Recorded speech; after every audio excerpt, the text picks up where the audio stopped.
रायगड महाराष्ट्रासह देश विदेशातील ताज्या बातम्या पाहण्यासाठी मॅक्स इंडिया लाईव्ह चॅनलला सबस्क्राईब करा आणि बेल आयकॉन दाबायला विसरू नका।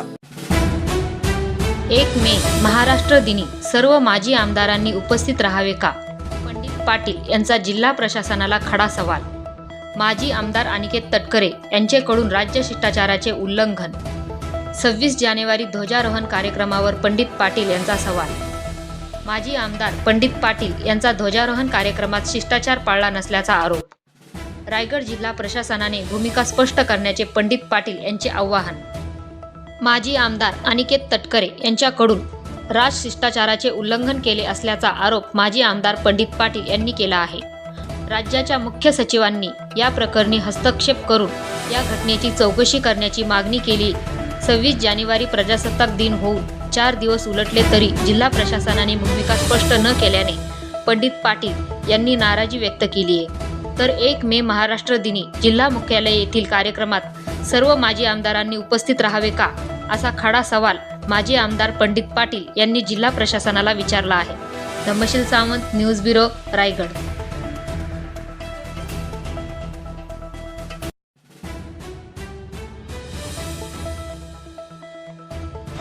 अलिबाग मुख्यालयाच्या ठिकाणी ज्या पद्धतीच्या ध्वजारोहणामध्ये शिष्टाचार पाळला नसल्याची तक्रार आपण केली होती, पुढं त्याचं काय झालं आणि पुढची आपली भूमिका काय असणार आहे? जो शिष्टाचार आहे, जो प्रोटोकॉल आहे, तो पाळला नाही असं माझं म्हणणं आहे। असं मी प्रचार माध्यमातून सरकारकडे मागणी केली, पण आज 26 जानेवारी होऊन 2-4 दिवस झाले, पण जिल्हा प्रशासनाने माझ्या काय संपर्क साधला नाही। मी सरकारकडे काय मागणी केली होती, अनिकेत तटकरे यांना उपस्थित राहण्याचा GR शासनाने काढला काय?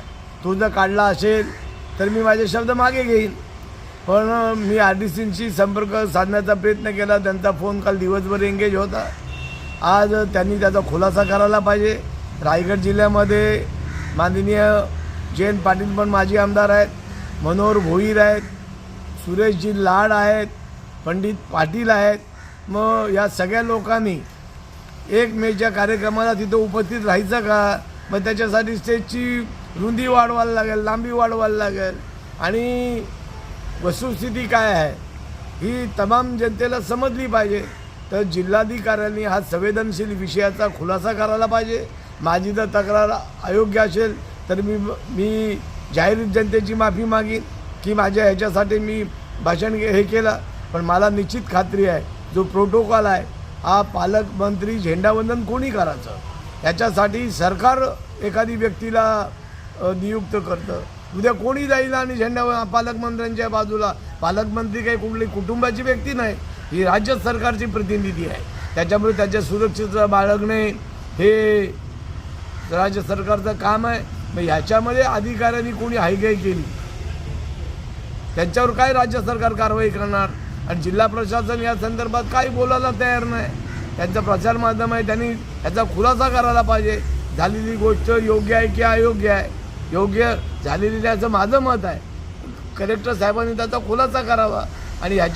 आणि माझी दुसरी मागणी आहे की अशी घटना परत होऊ नये। काय मला काय विषय ताणवायचा नाही, पण म्हातारी मेल्याचं दुःख नाही, काल सोकवता कामा नाही।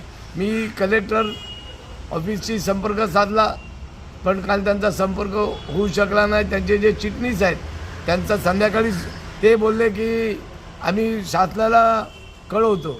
पण 1 तारखेला 1 मे रोजी जे झेंडावंदन आहे महाराष्ट्र दिनाचा, मी स्वतः माजी आमदार आहे, मी स्वतः त्या कार्यक्रमाला उपस्थित राहून पालकमंत्र्यांच्या बाजूला उभं राहू की कसे, हा प्रश्न निर्माण होईल। त्याचा खुलासा कलेक्टर ऑफिसने करावा, म्हणजे हा विषय इथे थांबेल आणि भविष्यात अशा घटना घडणार।